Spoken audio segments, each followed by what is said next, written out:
Gotita de esperanza en medio de las tormentas. Reflexión diaria de Monseñor Marco Antonio Merchán Ladino, obispo de la diócesis de Vélez, para alimentar nuestro espíritu y animar nuestra confianza en Dios nuestro Señor.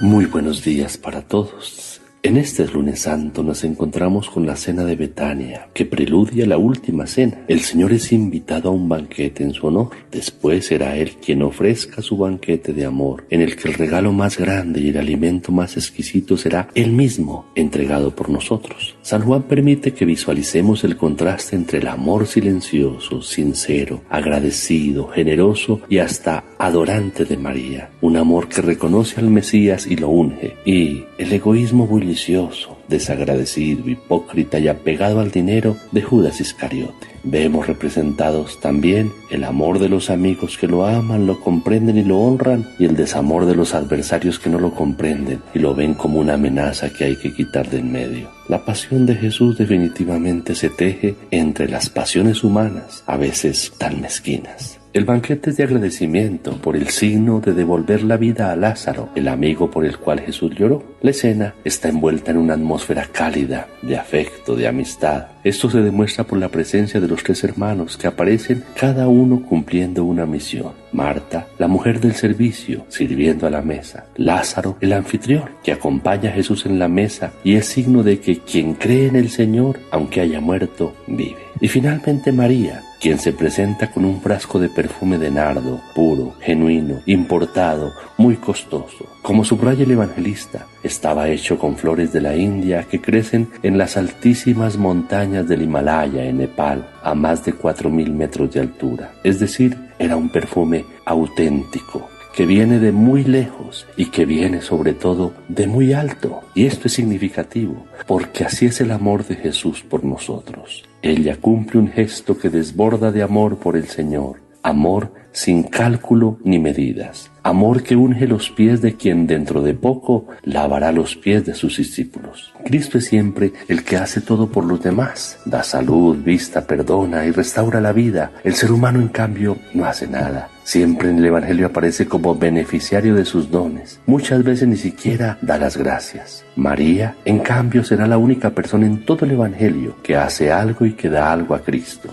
Ella es ejemplo de perfecta discípula, pues hace lo que antes hizo su maestro, y el derramar esa cantidad exagerada de perfume que llena toda la casa con su olor exquisito es preludio de aquello que sucederá en la cruz, en donde el perfume del amor de Dios, que ya dijimos es de una calidad insuperable, imposible de pagar, genuino, auténtico, fiel, viene de muy lejos y sobre todo viene de muy alto, de lo más alto de los cielos. Ese perfume precioso se derramará en la cruz de manera desmedida sobre toda la humanidad. En efecto, creer es percibir, es dejarse impregnar del perfume del amor de Cristo. María representa la fe que debería ser la de todos los discípulos, la fe que reconoce y unge como Mesías al humilde carpintero que va a ser crucificado. El aceite perfumado es rico en significado. Con él se protegía, se daba belleza al rostro, se consagraban los sacerdotes, los objetos de culto, los reyes, los profetas. Con él se sanaban los enfermos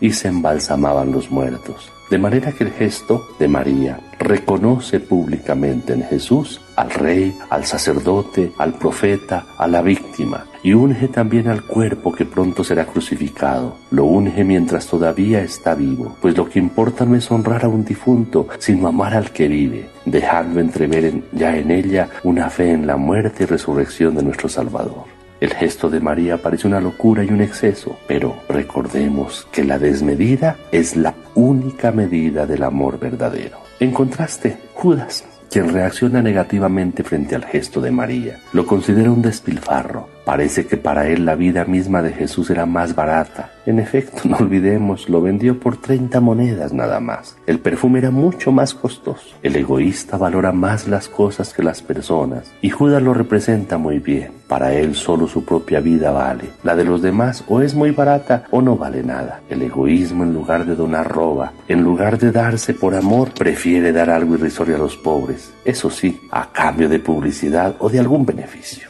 La frase, porque pobres tendrán siempre con ustedes, cita el Deuteronomio 15, texto que invita a la generosidad para con ellos, de manera que no es una negativa para el servicio a los pobres, sino lo contrario, además porque Cristo se identifica plenamente con el pobre, en quien estamos llamados a reconocer su presencia. El amor por el crucificado se expresará luego en el amor a los hermanos. La frase entonces es la promesa de su presencia constante. Yo estaré con ustedes todos los días hasta el fin del mundo. ¿Y en dónde va a estar? En los pobres. Por eso necesitamos ser generosos con ellos como María lo fue con el Señor. Al final aparecen los sumos sacerdotes, preocupados porque muchos judíos se les iban y creían en Jesús, motivados también por lo sucedido con Lázaro. Entonces deciden dar muerte a Lázaro. La prueba reina y viviente del poder del Señor tendría que ser eliminada. En torno a Jesús siempre surge el conflicto entre los que aman y buscan la vida y los que solamente piensan en tramar acusaciones, trampas y muertes, entre la fuerza de la amistad y del amor compartido y la mezquindad, la superficialidad y la maldad propias del egoísmo. Pero la pregunta es, ¿y tú y yo?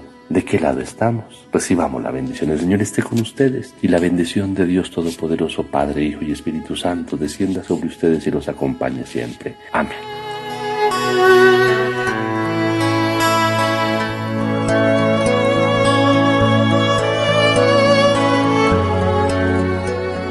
Gotita de esperanza en medio de las tormentas. Reflexión diaria de Monseñor Marco Antonio Merchán Ladino, obispo de la diócesis de Vélez, para alimentar nuestro espíritu y animar nuestra confianza en Dios nuestro Señor.